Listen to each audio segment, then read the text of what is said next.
Good evening, I'm Shane Jones, leading the news at 7. Hundreds of public servants are to receive their letters of appointments soon. This from Prime Minister Frundle Stewart, who made the announcement to a joint Democratic-Labour Party St. James meeting at Queen's College last night. Lisa Broom tells us more. Well, Prime Minister Frundle Stewart says more appointments are coming to the public service. He says he was updated last Monday by the Ministry of Civil Service and others. Every attempt is being made to ensure that all the security guards, quite a large number of them, who've been working for 3 years or more, should get letters making their appointments effective on the 1st of March. Persons at the clerical officer level, quite a large number of them, should do the same. Postmen should benefit from the same. Prison officers should benefit from the same. Prime Minister Stewart is also dismissing the most recent suggestion from former Central Bank Governor Dr. Delal Worrell that 4,500 public servants should be sent home. Mr. Stewart described the move as the easy way out of economic challenges, given that salaries and wages are government's highest bill. The government over which I preside finds that the stench of that offensive to its nostrils. No. I do not accept, will never accept that whenever the Barbados economy gets into trouble, that the workers are to be the fall guys in this exercise all the time to bring it back to respectability. He also says the Barbados Sustainable Recovery Plan, agreed by the social partnership, will be laid in Parliament next week. Social partners have agreed on it. All three sides agree to work on it, and it is not just cosmetic. We've put in place and made provision for an oversight committee to make sure that continuing oversight is exercised over it so that the timelines and the deadlines can be met. And Mr. Stewart adds that the estimates of expenditure will also be laid in Parliament on Tuesday. Lisa Broom, CBC News. In the meantime, the Democratic-Labour Party's candidate for St. James Central, George Connolly, has outlined some of his plans for the constituency. He says they've identified housing, sporting facilities, and education as some of the main needs. Mr. Connolly says there's a perfect blend of people from all socio-economic backgrounds throughout the constituency, and his goal is to find a way for them to help each other. We have people with ideas and talent. And then we have those who have, and those people who have ideas and talent, most of them have no money. Mr. Ennis and I have these conversations all the time. We have the money. And then we have persons who have the money and no ideas. And our job is to pair them together. So that is what I see for this community that we have. There are a few places in the Caribbean where the University of the West Indies has not made a positive impact. That's the belief of Pro-Vice Chancellor and Principal of UWI's Cave Hill campus, Professor Udine Barreto. Professor Barreto says it's the university's single greatest achievement to date. You can't go anywhere throughout the English-speaking Caribbean and not see UWI's footprint. We are everywhere. And not often we talk about our outstanding leaders, our political leaders, our jurists, and so on. But we have unsung heroes and heroines who, with that UWI education, have also contributed significantly to transforming Caribbean societies. Professor Barreto was speaking during a media launch for the university's 70th anniversary celebrations. Among the year-long activities planned will be a gala dinner, a ceremony to recognize 70 outstanding Cave Hill graduates, and a publication highlighting the university's 70 greatest moments.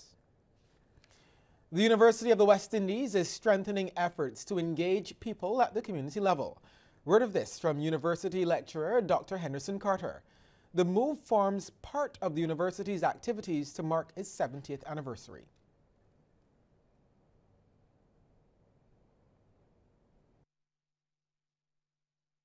An engagement at a personal level, at a community level. We're engaging communities to help communities to grow. We're engaging OECS territories as well, territories that we draw from in terms of our student base. And we're also making a special effort to assist our students here at Cave Hill with scholarships. We want them to be assured that all will be well financially, and we are basically giving back in the 70th year. Violence among young people remains a worrying problem in Barbados. In recent months, several incidents have served to highlight this issue. One was a chopping incident involving two schoolboys, one of whom had a finger severed during the altercation. More recently, a brawl on a school bus resulted in no less than 4 children being stabbed and needing medical attention.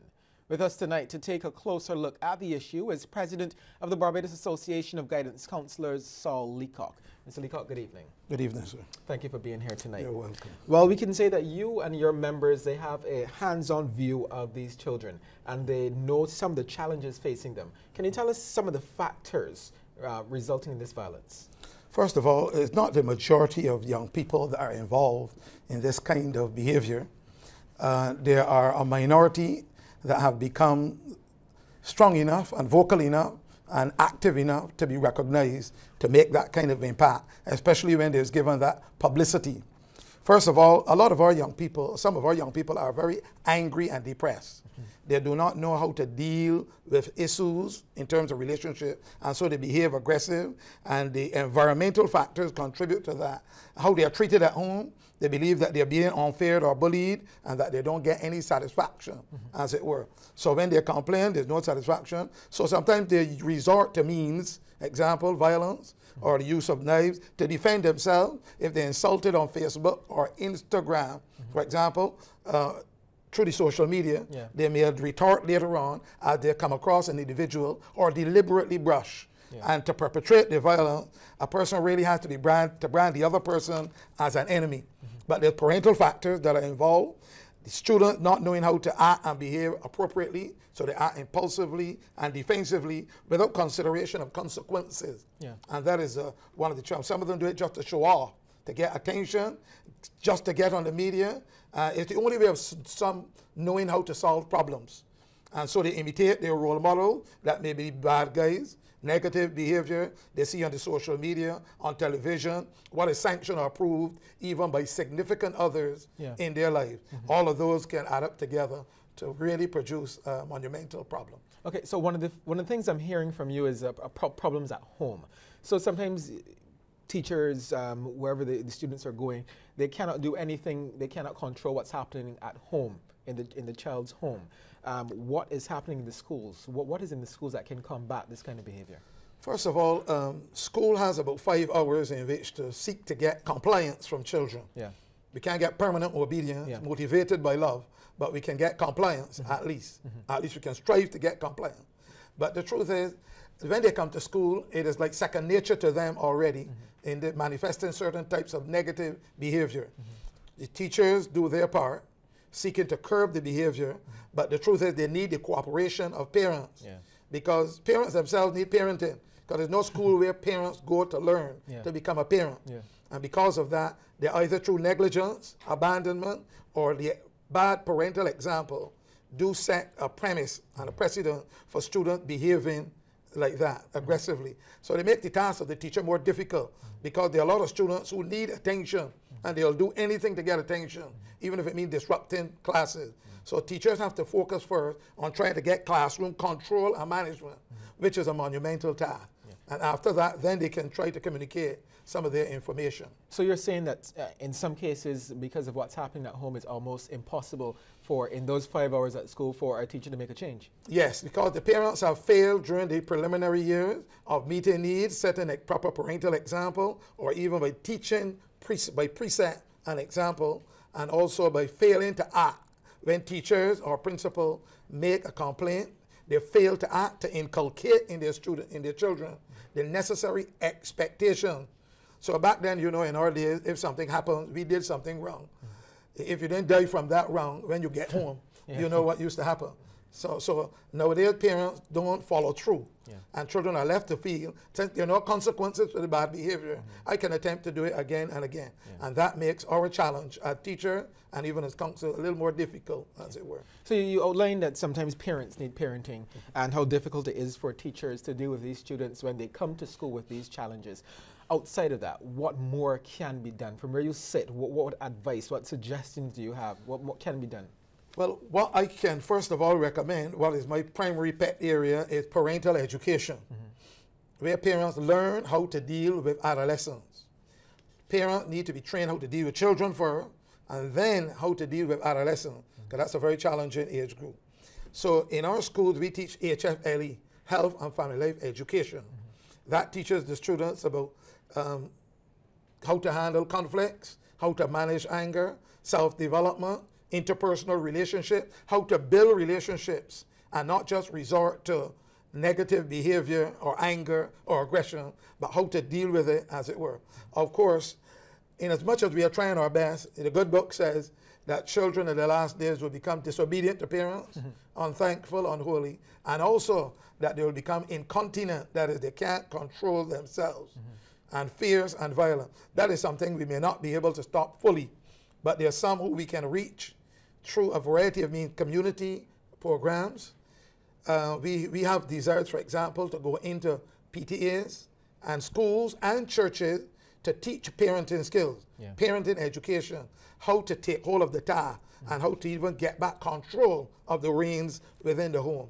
Those are some areas. Okay, is one thing to suggest parent education and set up areas and avenues in which parents can come and learn how to parent their children, how to be good parents. How forthcoming are the parents? Often we get the converted parents. The parents are already making an impact. But the truth is, if only we can make some of this thing mandatory, if only we can get legislation in place for parental counseling, and if also we can get parents more accountable for the actions of their children, then we can get somewhere in really helping to curb the majority of that minority behavior, which is impacting and being given publicity and also being sensationalized, as it were. Thank you so much. I wish we could speak some more. It's very interesting and a topic that everyone wants to speak about. Thank you. Thank you so much. That was Saul Leacock, the president of the Barbados Association of Guidance Counselors. We'll take a short break here and come back with more news.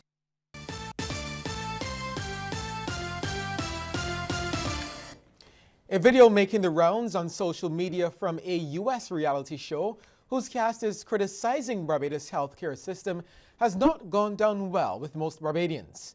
The show, Married to Medicine, chronicles the lives of 7 women from the Atlanta medical community, with 3 of them being doctors themselves, while the others are wives of doctors.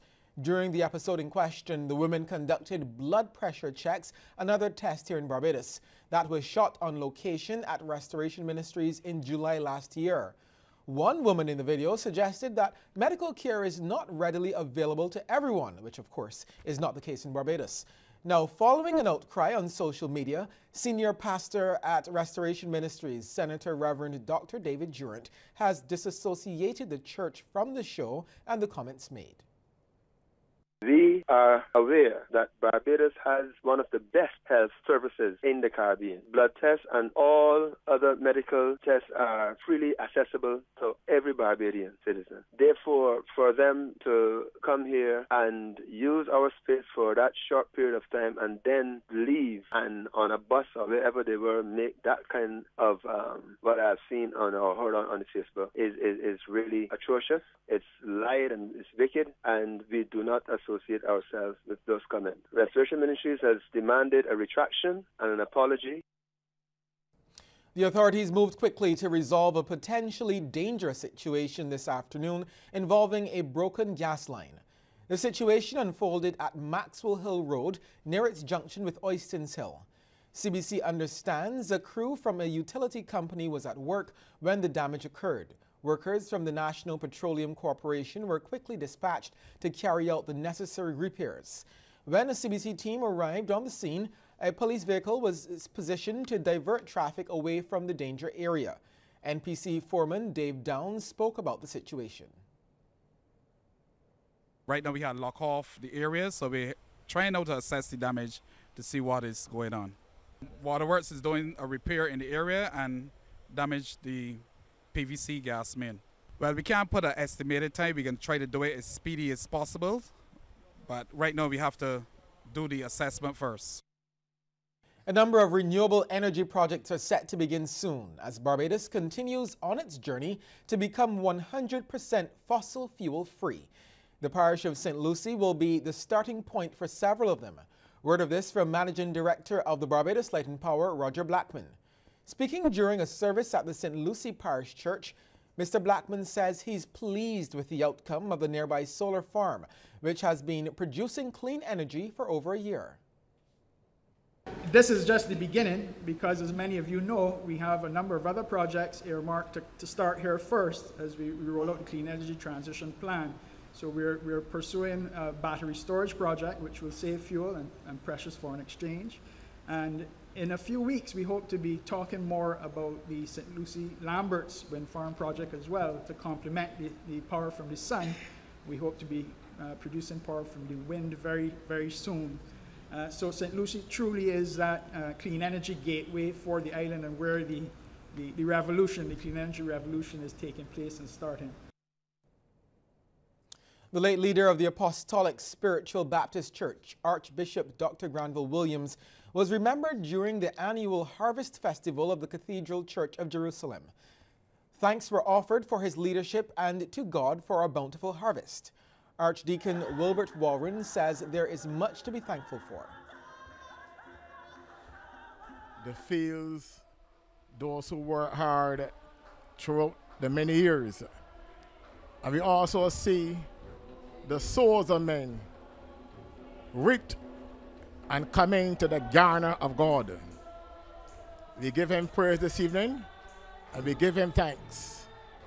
He said, in all thy ways acknowledge him, and he will direct our path. Still to come, a look at some of the stories making headlines across the region.